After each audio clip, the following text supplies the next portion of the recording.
Founded in 1939, the Citizens Advice Bureau has been listening to people's troubles for over 70 years. Life's hard enough without having to move at my age. Oh, come, it's not as bad as that. Perhaps he can't turn you out.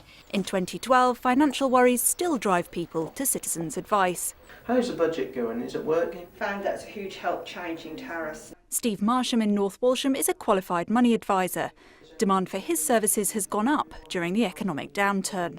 We'd have been struggling a huge amount if we hadn't had the service here.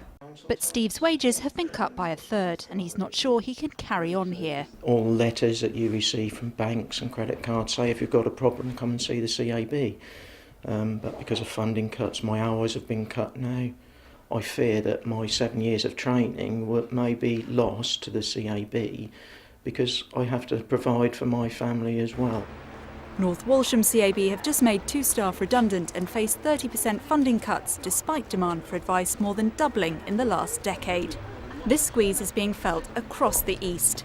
Cambridge and South Cambridge had to make 5 redundancies this year and face a 20% drop in funding, while Central Bedfordshire have had a 10% cut over 2 years.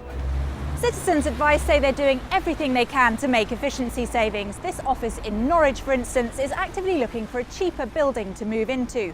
But advisors say people cannot assume that the service will simply continue forever unless it gets proper support. We need stability and certainty in terms of what local councils can offer us.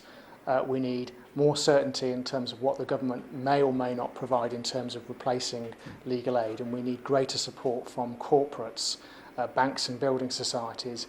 The government say they'll give Citizens Advice Bureau an extra £3.5 million to go towards the loss of legal aid funding. Citizens Advice Bureau.